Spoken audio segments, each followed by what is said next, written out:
All right, let's get down to brass tacks. I was gonna talk about, all the notes and stuff I had written down for this, but I just figured I wouldn't even bother with that. So we're focusing on, there's three things to focus on here. Is one, the visibility issue that drivers are talking about left and right. They're talking about it right now. Post practice, you saw it on the broadcast. It's not any better than what it was.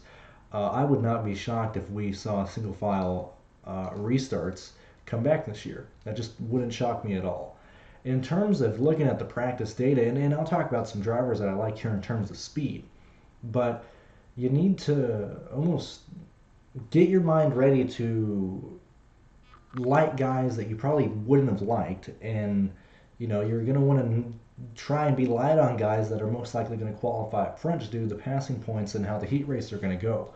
Um, and I'll say it generally for both truck and cup series, but you're going to see guys that start in the back of these heat races pass guys, end up starting in the front of the main event, and really not be playable for DraftKings because you either want the lap leader or you want guys that are going to make it through both these races due to attrition. And like for example, I know like Austin Dillon starting the back of his heat right now. Austin Dillon is most likely going to end up scoring at least the third most passing points in that heat. I believe it's heat number 4. He's going to have a good car. He's going to end up starting up front in the main event on Sunday. I don't think he necessarily has the car to contend for a top 5 on Sunday. And so that's a guy that you need to eliminate from the pool, in my opinion, just based on the fact that he's going to start up front but not be a dominant car, not be a car that can get up there and lead a ton of laps on Sunday. And so you need to go through each heat and identify what guys that is, or what guys are going to fall into that category of running well in the heat, starting inside the top, let's say 12 for the main event, and then not really being able to get past, 3 or 4 positions in the race, or be at risk of falling back 3 or 4 positions to where you go and you start 12 and then you end up finishing 16th. Okay, that's a great day in real life, terrible day DFS wise. Um, we're seeing that the Cup cars are yet again made out of styrofoam. Sure, the body is holding up together, Boyer. If you want to keep selling that, you can keep selling that. But whenever we hit the right rear of this car and we're breaking the right rear, we're breaking toe links, like I've talked about, it doesn't do anything. And I know Boyer in the booth is like, well, these are breaking, so you're not out of the race, so you're not breaking anything. Let me tell you something. If you get in the wall on Sunday, you get in the wall, you're going to be toast. Your driver's going to be toast. And so, do you lean towards that driver who's going to be aggressive? Do you just lean towards the driver who is most likely going to, take it easy? Right now, I like Tyler Reddick. I love the way that car was set up. I love the way Tyler Reddick's driving it. When you compare the Cup Series car to the Truck Series truck, you can see that the Cup Series is far more comfortable. And it's like I said earlier in the week. I wanted to see what the independent rear suspension would do, but once they get in these corners, you're seeing that at least the Cup cars are not wanting to just sway left and right like the truck cars or like the trucks are doing. Sure, the Cup Series they're dealing with a pushing issue entering the corners, but I would much rather have drivers deal with that than the Truck Series to where you're just all over the place. Which is why for the Truck Series, look, I'm liking Logano, and we'll talk about some lap by lap data from the practice in a second, but it's Logano's to lose right now for the Truck Series. He looks the most comfortable. He was the most comfortable in both the practice sessions. He stayed out late specifically in the practice sessions to understand what the car is going to do. I like Logano a lot for the Truck Series, and he's a guy that I'm debating on chasing for lap leaders because we're going to need at least a lap leader, okay? It's going to be difficult. It's going to be hard to predict. And really, the advice to give is just fucking don't play any money this weekend. And that's most likely the case that I'm going to take. I'm just going to be moving money to Talladega for next weekend. But when we're diving into it, I think Logano by far has the most comfortable car. Let's go ahead and kind of go into, let's talk about, we'll do Cup Series first because that's what most people really care about. Do I have any notes? I don't think I have any notes. I threw this down thinking I wouldn't look at it again. I don't believe I have any, killer notes here. Um, like I said, when you're looking at the, oddly enough, related to the dirt track narrative, I really think the way the Cup Series car was acting was leaning towards guys who had dirt experience. You saw, and it lended itself to those guys getting in the wall. You had Larson get in the wall, you had Bell get in the wall, but Reddick was right on it the entire time. I really, really, really liked how Reddick was driving this vehicle. Um, Around this track. When we're looking at averages and when we're looking at 15 lap, 10 lap data, and you can get this if you go into, because clearly I'm only on one screen, so I'm not bringing anything up. First practice, throwing that out the window for both series. Truck, Cup Series, don't even look at first practice. In my opinion, not worth anything. The track changed a ton, and if you sat there and watched everything, you could see how the track is going to change. And thank God they brought in progressive banking, so you at least have a second and third lane up there. Secondly, I have no clue what these guys are smoking in the broadcast booth. Has nobody? Why didn't they bring it up? Oh man, turns 1 and 2 is more difficult for people. For whatever reason, people get spin out on turns 1 and 2. Hello, have you never seen an aerial picture of the track? Do you not have a diagram of the track? Turns 1 and 2 is a tighter radius than 3 and 4. Everybody knows that. What are we talking about here? Oh man, turns 1 and 2, people just keep struggling. They're spinning out. Yeah, because it's a more difficult corner, and the dirt only compels that to be a more difficult corner. Everybody knows that turns 1 and 2 has a smaller radius. Why is this like not being talked about in the broadcast at all?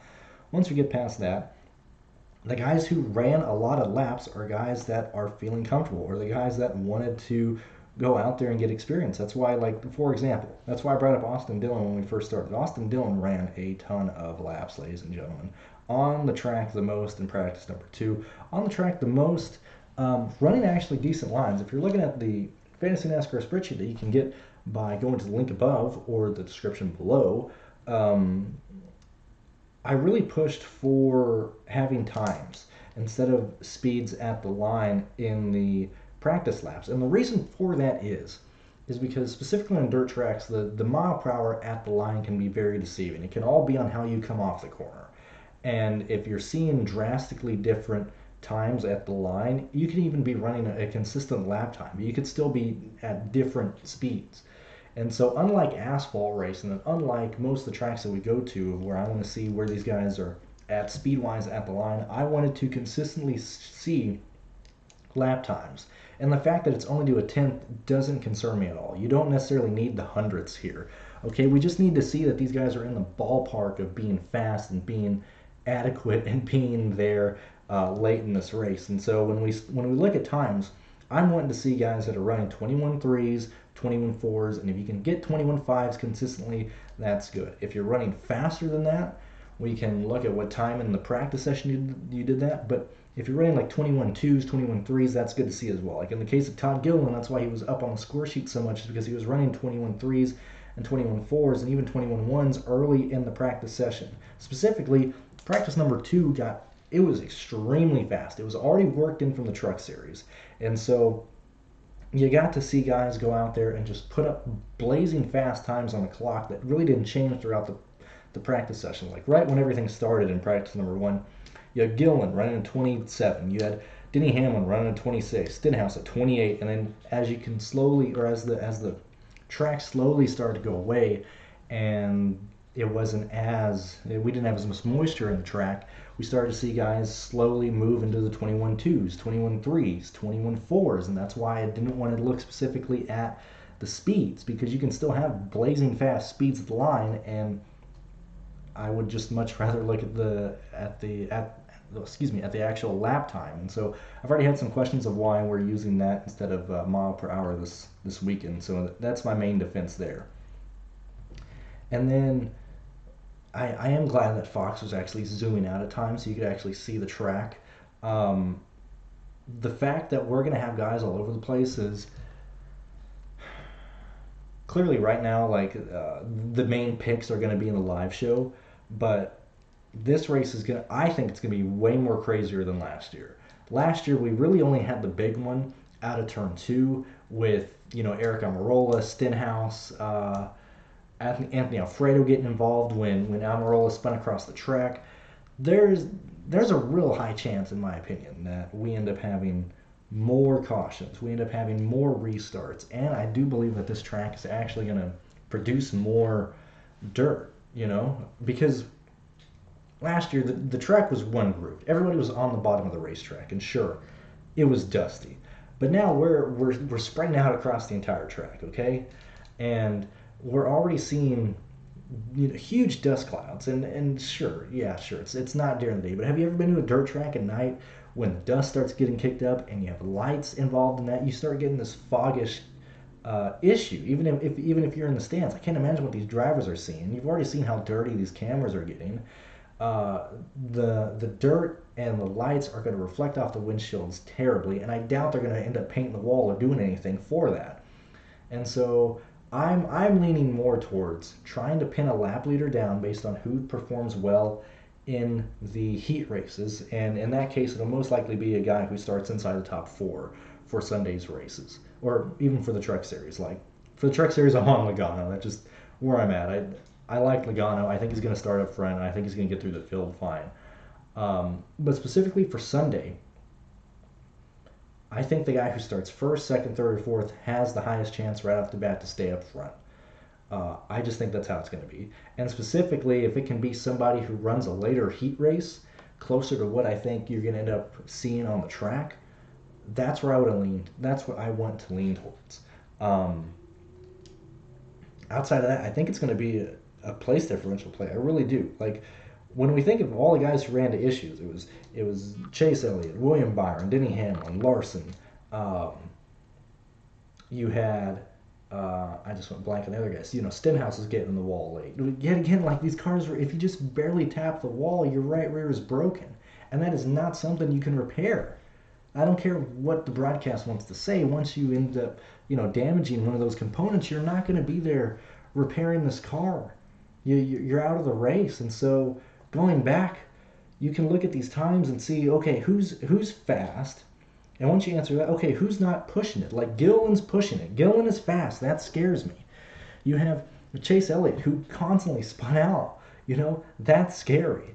You have Reddick, who was the only guy who was pushing it the entire time, who drove into these corners like he was comfortable. He's the only one who didn't get in the wall. That's concerning. A lot of concerning things here. And so really, the heat races are going to, at least for me, dictate where I want to end up going.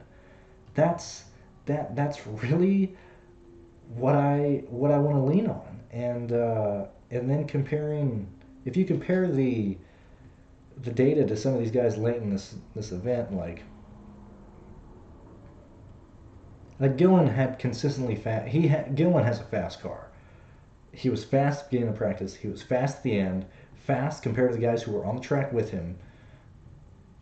Same thing with Stenhouse, but he ended up breaking that rear end on him. Gregson, for example, a guy who's pretty slow. Like when we're comparing Gilliland late in this practice session, Gilliland's running 21.4s, like I said, some 21.6s, 21.5s, 21.7s. When you get to Gregson, this is actually what I want to see. 21.5s. That's like his fastest laps late in this event, late in the practice session. Outside of that, he's running a lot of 21.6s, 21.8s. That's perfectly fine. That's what I want to see. Typically a guy who's not going to be up there racing hard. Like Gregson to me seems like a guy who's going to be safe in this event, who's going to want to at least take care of the car, and specifically because I think he's going to be a guy who ends up starting towards the rear of the field, and that's just what we want to see. Same thing with you could say the same thing with Eric Almirola. A lot of 21.6s, a lot of 21.7s in this practice session late in the event. I really do like to see that. Harrison Burton's concerning as well. McDowell's going to be slow. This is when we look back, like how is McDowell doing? Early in this event, early in the practice session, he's doing 21.1s. Late in this, he's doing 21.4s, 21.9s, 21.7s, 21.8s. He's pretty much consistently at a high 21.6 late in the practice session. Those are the things that I want to look at. I know I'm kind of going all over the place in terms of looking at this data, but I really do believe that this race is going to be an attrition type of race. I don't think we're going to have as long a green flag runs as we saw last year. The main concern is if they do go to single file racing. or single file restarts. That'll certainly hurt that aspect of the event. But for the Cup Series, look at the last 20 minutes of practice number 2. That's my opinion. That's what we're looking at. That's what I want to look at. Same thing for the Truck Series. And for the Truck Series, it's really odd because nobody was running on the track late in the first practice session. I do not understand that at all. Everybody goes out there, basically runs on a racetrack that they're not going to be on for very long at all, if at any point on Saturday, on tomorrow. And Friesen and Logano are the only 2 cars out at the end of practice number 1 for the truck race. Are you kidding me? That's insane. Logano knows what he's doing. Friesen knows what he's doing. Those are the guys that I envision are going to end up being contenders for the truck race. Outside of that, we saw a lot of people get stupid in practice number 2. We had Lawless Allen. We had Chase Purdy. We certainly had the stack up with Austin Dillon and Kaz Gralla. Honestly, practice number 2 for trucks is not only am I already like looking at that in general, but practice number 2 towards the end of this practice session is what I want to look at. Who is fast in this section? It's Christian Eckes. It's Chandler Smith. Parker Kligerman is stupidly consistent. When we look at his lap times, Parker is consistently running 21.7s in this event late in the practice session. That's good to see. I don't want to see a lot of, oh, he ran a 21.8 here, he ran a 21.5 here. No, if you could just stay consistent, that's what I want to see. Kligerman showing off really good right now. And clearly it'll just depend on where these guys end up starting in the main event. Jack Wood, good Lord, I can't even believe I'm bringing him up late in his runs. This is him running 71. He ran close to 75 laps that were actually counted. And late in this, and this is late in the practice session, 21.5, 21.8, 21.5, 21.7, 21.6, 21.8. That's what you want to see. Just somebody being consistent, somebody being within 2/10 of what they're doing. And for Jack Wood, I think that's very impressive. Enfinger fluctuated a lot in this practice session. I don't think Enfinger ran the same line multiple laps because, like, for example, when we're looking at Enfinger's lap times, we'll start at 42, 21.6, 21.7, 21.8, 22.1, 21.9, 21.5, 21.7, 22.1, 22, 22.1, 22.4, 22.6, 21.9, 22.4. Like, Enfinger is all over the damn place. That's, like, I can't get any good feel of what Enfinger was doing there just because the guy was running so many different lines. And that was the main issue for the trucks is going back is Cup, you saw a lot more consistency in terms of lap times because the rear end was wanting to suck in the track. It was not wanting to go all over the place. Meanwhile, these truck cars are freaking wild, man. It's very rare that you see guys, unless they're by themselves, and even early in the practice session, you still see guys are fluctuating quite a bit. Like, let's look at Kobe Howard, for example. 27, 26, 20.02, 23, 20.4, 20.4, 20.8, 20.5. And I mean, he was a fast guy early in the session, and they're still all over the place. Harrison Burton. 20.3,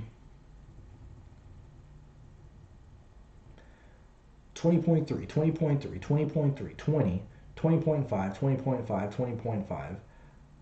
Like, that's good to see early. You just want to see, like, when you're diving into this data, and sure, you might end up running the situation to where, regardless of what point in the practice session you're looking at, you'll see like chunks of, a guy running 5, 6, 8 laps at a time and then pitting, and then 4 or 5 at a time. When you're looking at those, look at the guys who stayed close, stayed within 2/10 of those lap times.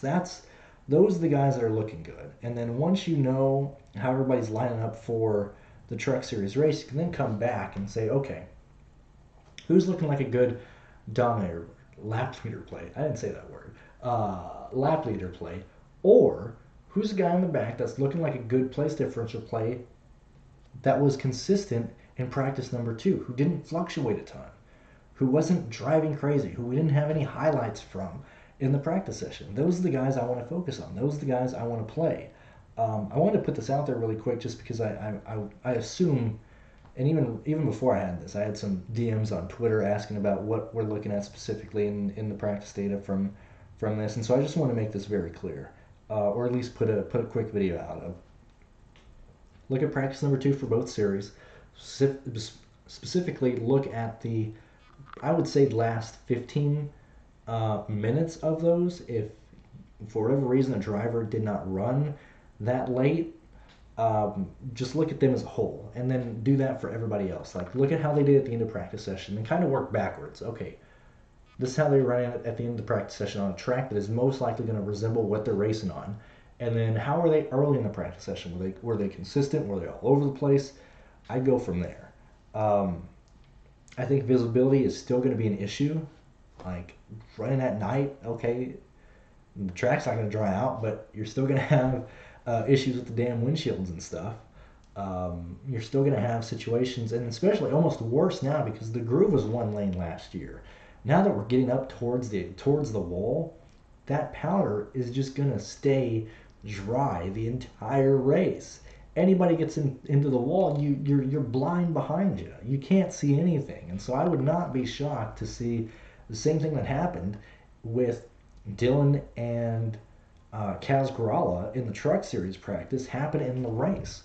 So yeah, main takeaway is don't put a lot of money on this race. I would, honest to Christ, put more faith in Talladega working out than Bristol Dirt right now. I'm going to be live tomorrow, right after the Truck Series, just due to the fact that the time constraint is so small. I'm not going to be able to do the heat map because I don't want to do that and then get it and post it with like 10 minutes before lock or anything. So I'm just going to be posting the projections for each driver on Patreon for the Truck Series. For the Cup Series, we'll be fine. Still be able to have the heat map and everything because we got the night, or we still got a day before the race and all that. But just for the Truck Series, it's going to be projections only on my side on the Patreon. You still got access to the sheets. You still got access to everything Pearce is doing. But just due to the fact that I got to do the live show, and we're going to have a very tight window, I'm just going to do it like I did last year and just do the projections for the Truck Series race here at Bristol. And outside that, I hope that at least gives you an idea of what to do as it has completely gotten too dark out here to continue the video. But thank you for sticking around for 20 minutes, and we'll see you, or I'll see you tomorrow on the live show.